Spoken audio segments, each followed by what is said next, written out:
Naha oiriba entrepreneur Puina Sukham na Kanglayen thaduna tha amada lupa lising kontradagi nifurom sendong phangba ngamli. Mioi bagi hakchang da kanaba kaya piriba lamdam asigi miyamna su pamna chanariba chinjak makhalasi miyamgi apamba matung ina marang kaina puthokpa haibasi Puina Saikhumgi pandamni masida marineba singna meeting changbiduna senthang khara thadarabadi hena mai pakpu yabagi thazaba leiri.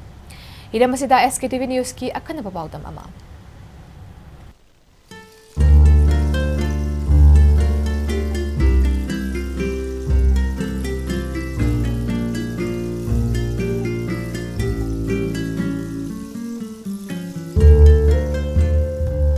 Shagolban sayang kurao makhongdagi yamna naha oiriba Puina Sukhamna BSc Agriculture tambal loreba matungda Kanglayen thabagi thabak asida mai onsinba haurakhi nauna entrepreneur gi lamda changshilakpa oibana kudong charaba khara thengnakhrabasu mahaki hanba leitaba honabana haujikti senpham asida mai pakna changshilakli mushroom cultivation na ai subject am yawo subject sida ojana budi phana takpire duga subject si lorakgi matang sida khoi ojasina Kanglayen je thabe yai Kanglayen thaji na college thab sida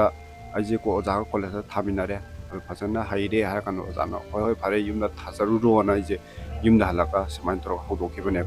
hama thab sida bektara kun ma thai ko ising chaibagi awaba atai oyster mushroom leiba jing matai leisiga Kanglayen di ising chaib khitang khene machine yaudra yaktaba adagi kunna hen pamna chaibase nomagi marira mangal chaibase ngamaktaba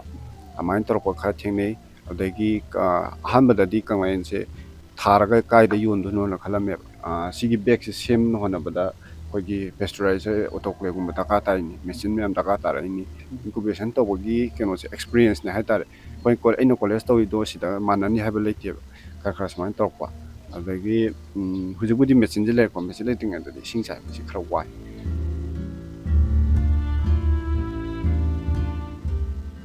Puina Sukhamna haujikti tha amada lupa lising nipu romgi sendong phangba ngamlakli adubu Kanglayen pamba mioi kaya leibana dimana helakpadagi piba ngamdabagi kudongcha dabasu leiri maramasina sinpham asibu pakthok chawthokpasu pamli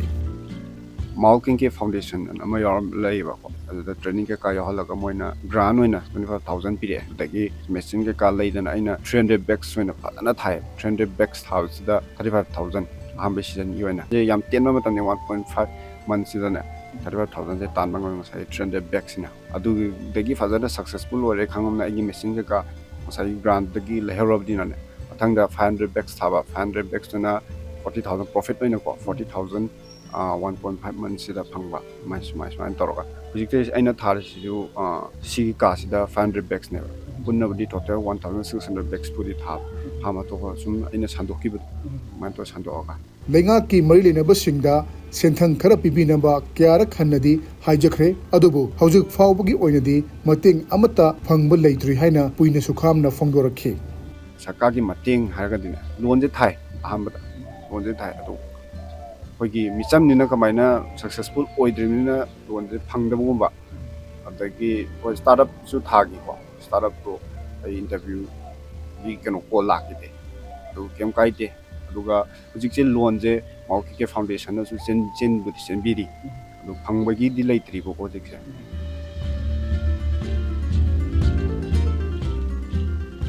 naha oiringai matamda hanba leitana honaba mathau tai lenga ki thabak khak ngaiduna leibagi mahutta entrepreneur gi lamda mai onchinduna senthok leina ba hona si haina Puina Sukhamna lamdam masigi hawrokliba naharol singda appeal tawri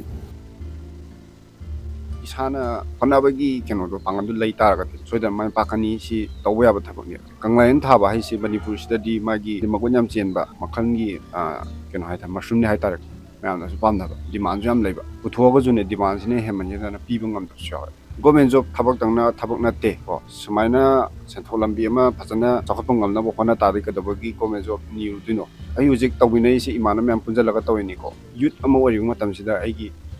hard work ki yani thabak tawning bai wakhalo hanbaje mai pokhalaga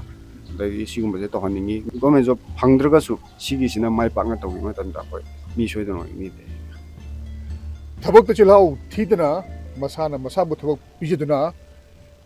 chap chaba entrepreneur mai pakpa entrepreneur oinabagi damakta Puina Sukhamna ꯆꯪꯁꯤꯜꯂꯛꯂꯤ ꯑꯗꯨꯃꯛꯄꯨ ꯃꯁꯤꯗ ꯀꯔꯤꯒꯨꯝꯕ ꯂꯩꯉꯥꯛꯅ